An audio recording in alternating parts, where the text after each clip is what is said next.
תודה רבה. בוקר טוב, ילדים וילדות. Okay, I want to hear myself simultaneously in Hebrew while I'm talking to you in English, just for fun. I'm going to have a little timer here, so I'll go over. So if I press the button here, it's not so I'm checking my email, I promise. It's a great honor for me to be here today, and a great pleasure to be in this wonderful organization, in this wonderful country, a place I have not been in 35 years.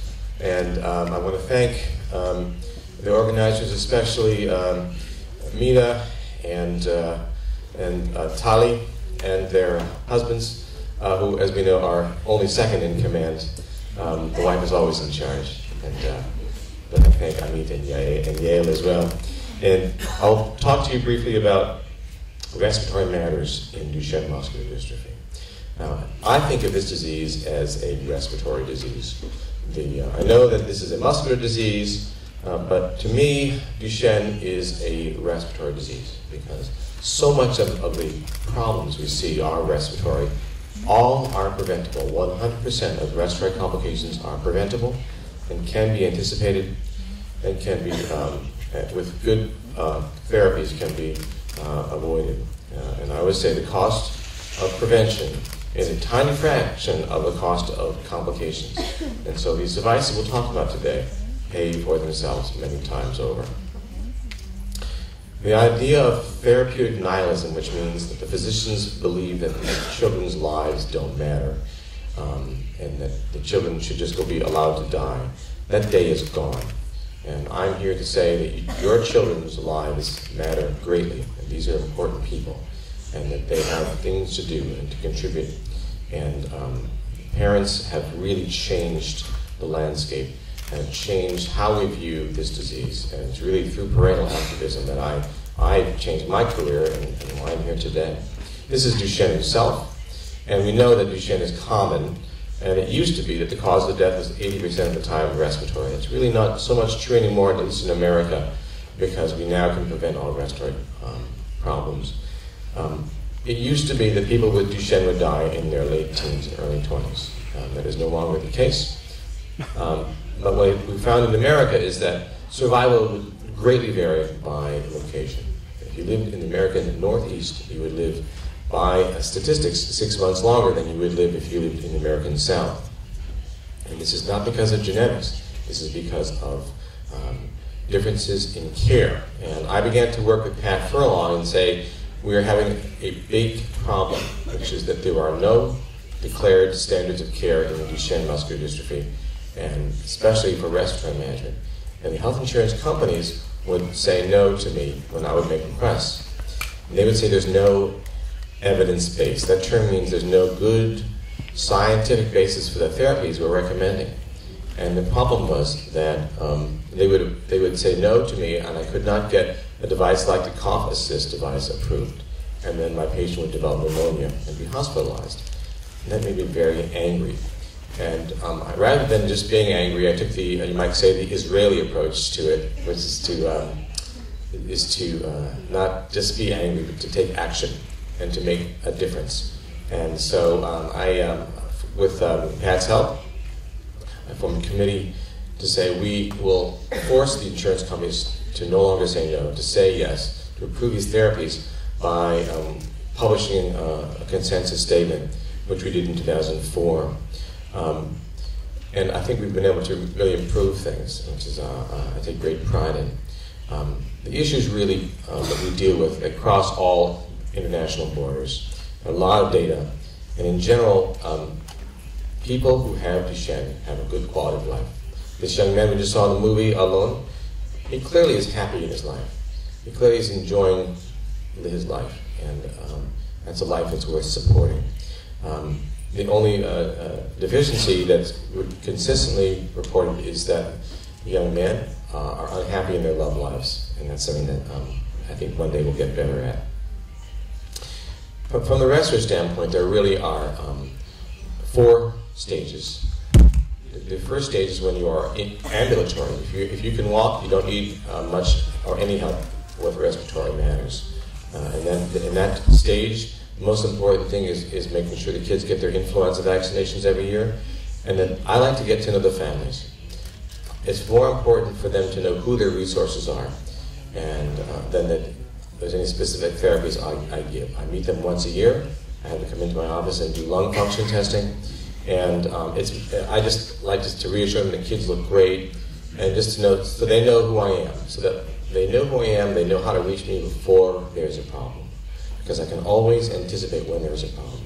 The stage in which you lose the ability to cough occurs after you're in a wheelchair full time, and that's usually in the mid-teens. The third stage is when you don't have enough strength to breathe when you're asleep, but you breathe okay when you're awake. And the last stage is when you don't have the ability to breathe sufficiently awake or asleep.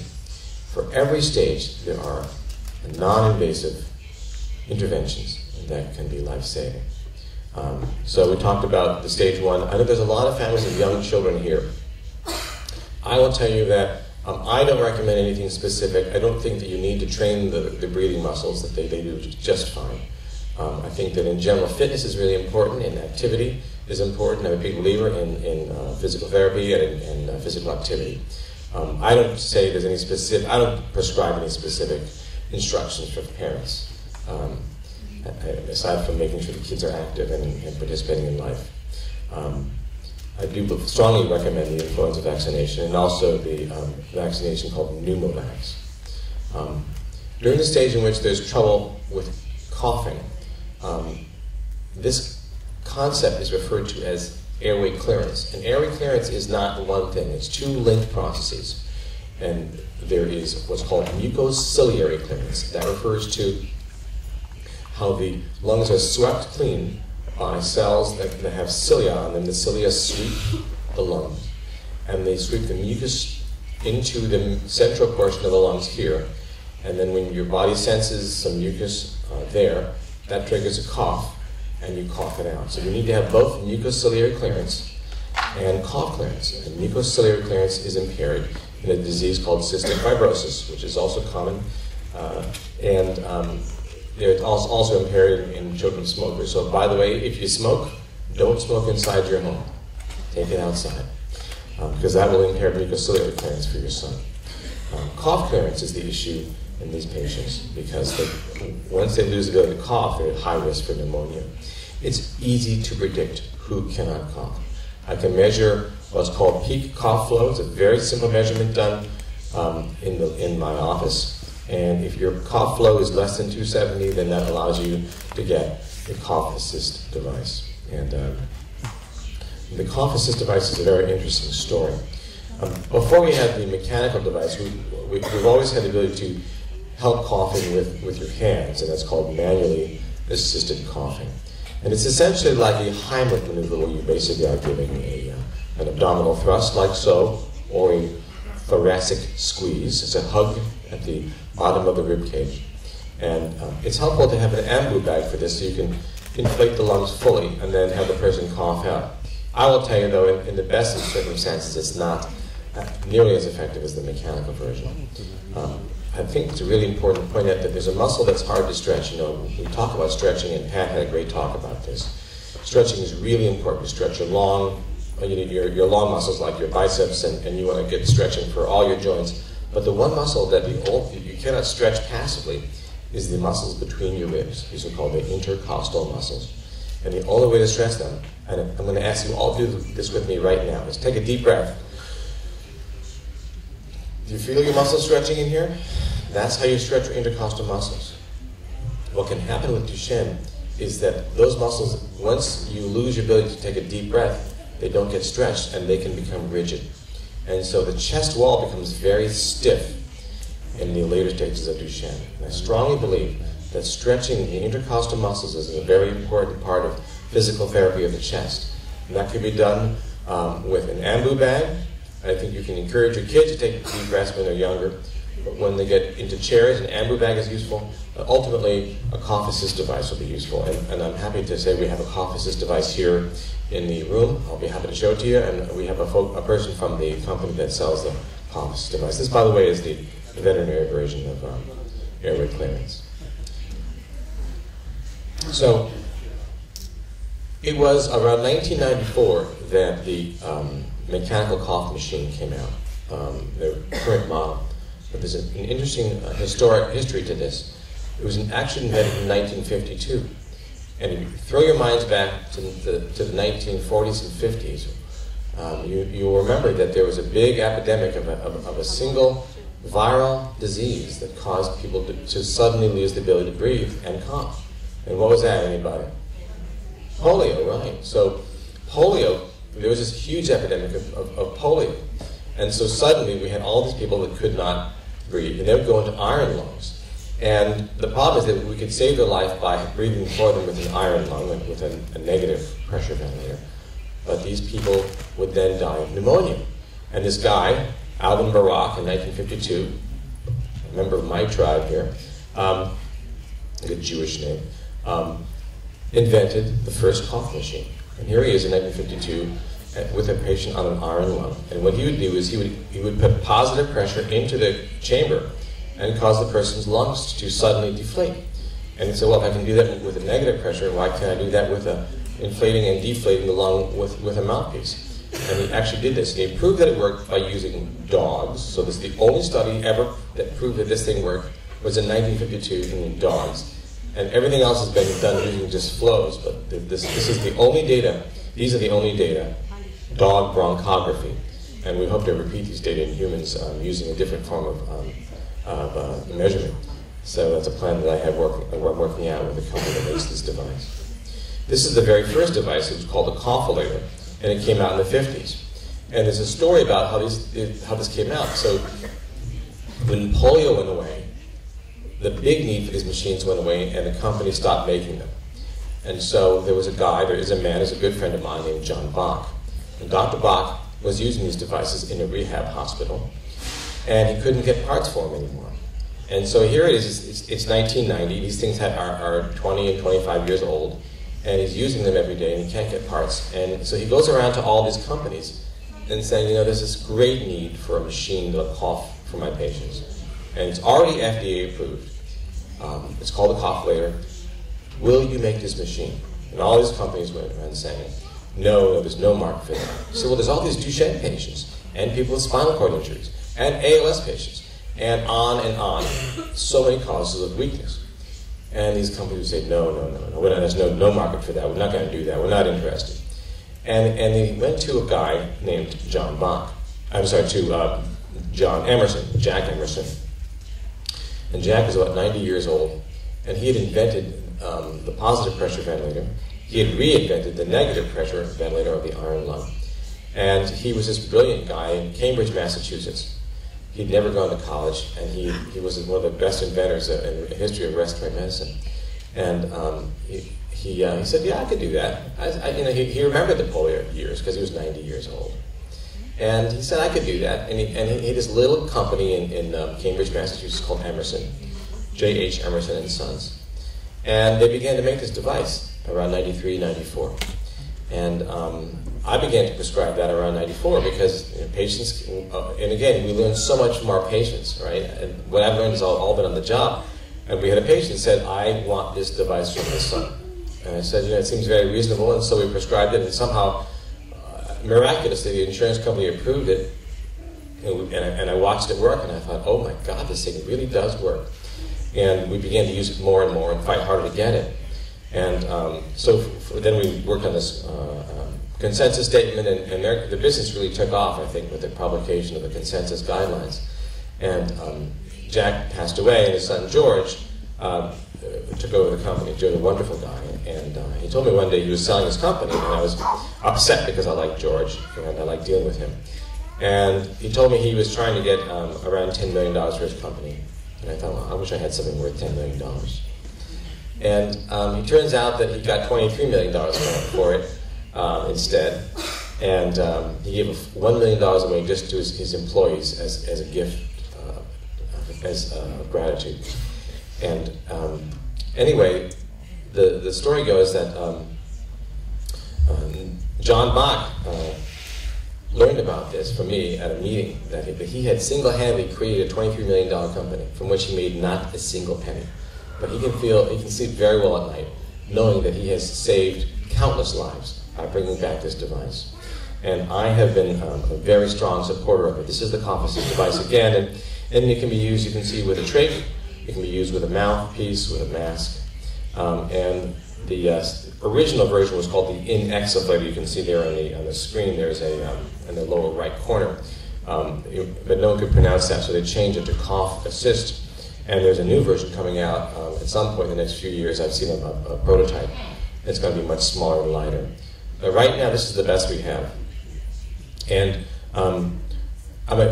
we have some specific numbers, but I always tell the physicians I work with, your instincts are more important than the numbers. And if you feel this kid needs the device, then you ask for it. If the parents report he has a lot of trouble clearing secretions, get it. There's no single number that tells you what to do. You use your judgment. It's more important than a measurement.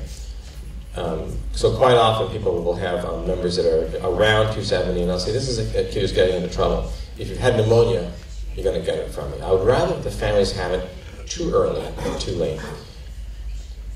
Excuse me, I'm checking my time here. So I'll tell you a quick story before I show this video. Now, this is a challenge because I'm hoping this will work. I was hit by a truck when I was cycling 6 years ago. I was very badly injured. And I broke my femur and my neck. And after my second operation to have a spinal fusion, I woke up with the inability to cough. And I could not swallow either because of the operation and the surgical procedure on my neck. And I thought, this is really interesting. I cannot swallow, so I'm aspirating my own saliva. I've become a chronic aspirator. I cannot cough. I have no airway clearance, and I have a lot of secretions right now from the anesthesia. I have become a Dr. Finder patient. And I thought, and he said, Dr. Finder, if you don't start clearing the airway, you're going to be intubated and you're going to be moved to the intensive care unit. And I thought, that is going to be like going to an outer circle of hell. And so, although I was heavily drugged from all the pain, I was in terrible pain. I thought, I know what I need. I need a conf assist device. And so I sort of croaked into the phone. I said, "Can I be a respiratory therapist?"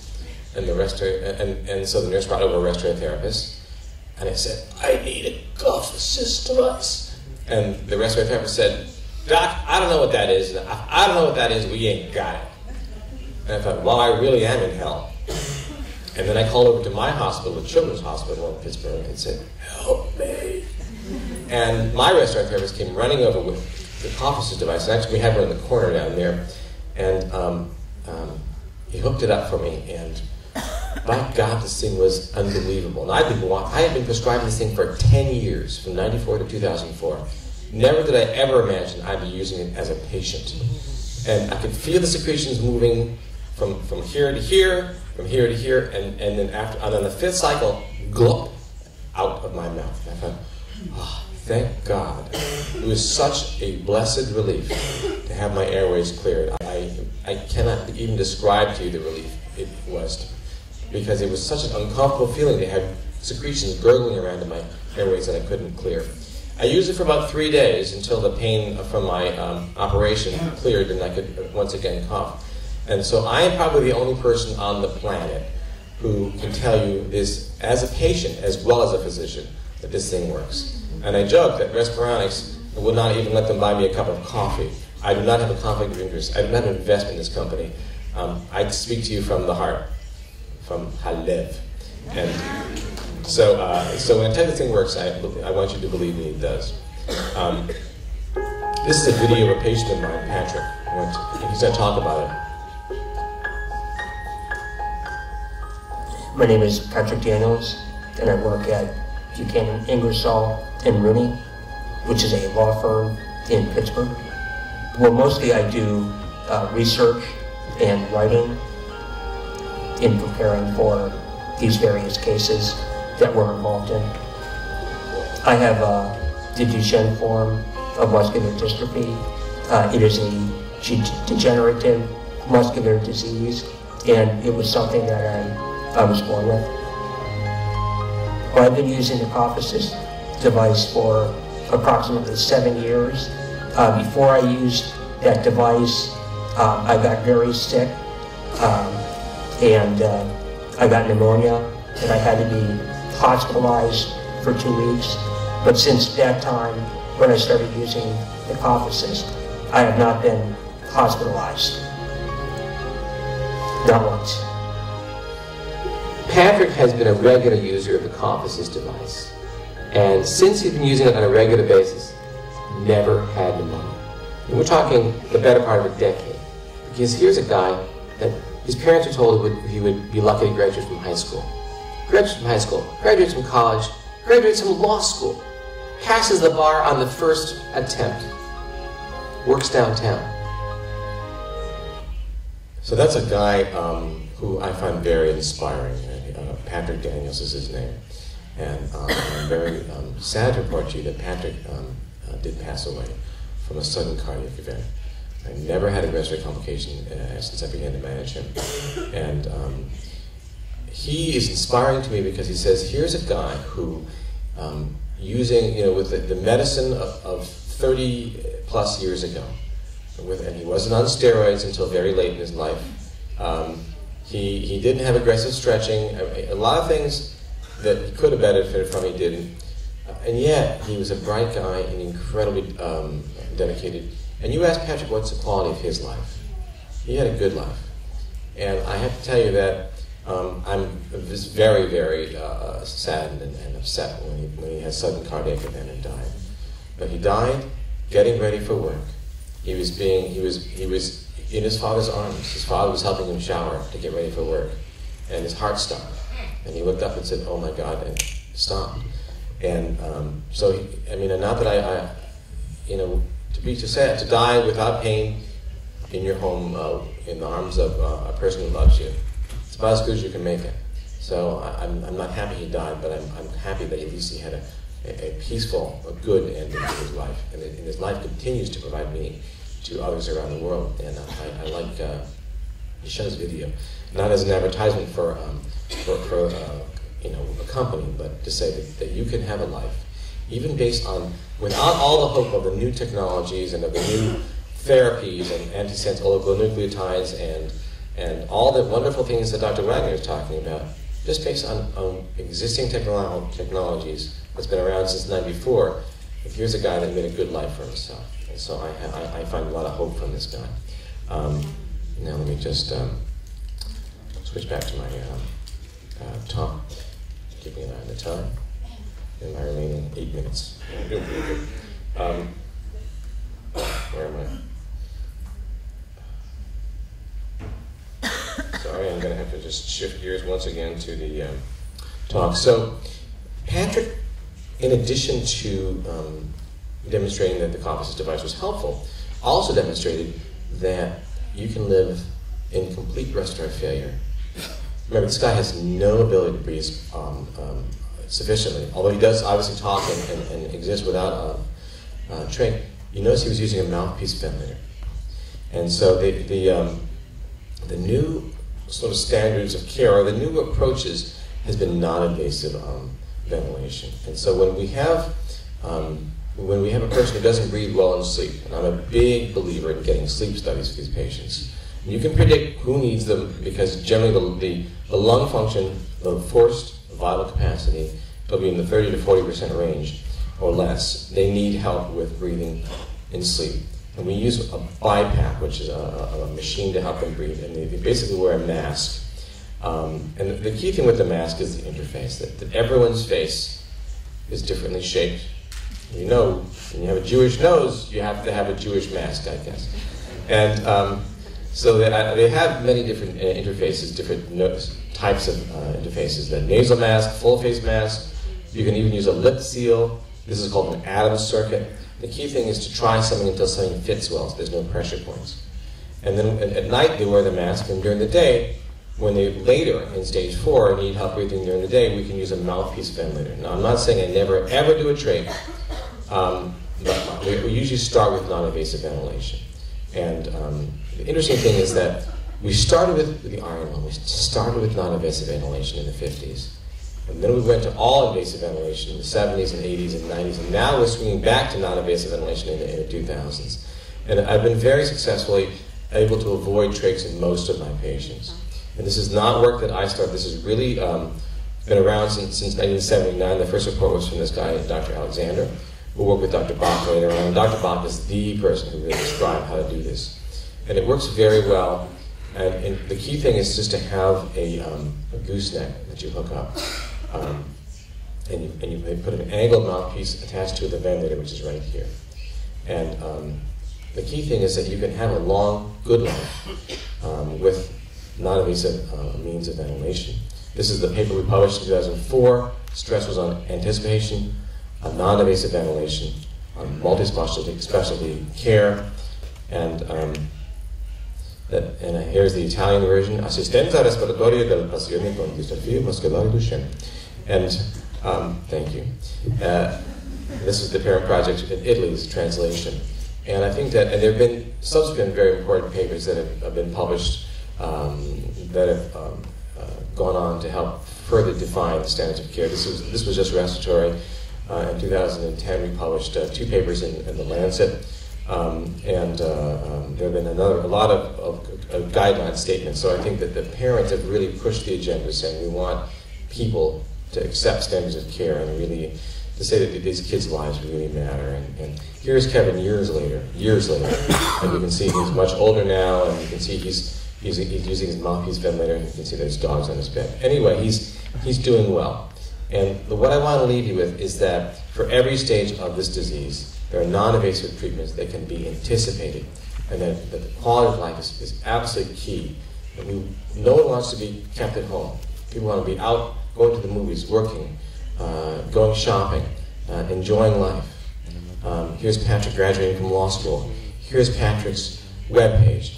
And I want to leave you today to say that guys like Patrick continue to inspire me, and I'm happy to come to Israel to help in any way I can, although I've got to tell you, I was very impressed with all the physicians I met at Aline, Meyer, at Schneider Children's. I think to some degree I'm bringing coals to Newcastle, that you have great physicians here, and I know that the government now accepts the conf assist device, and so I'm very optimistic for what you guys can do here in Israel.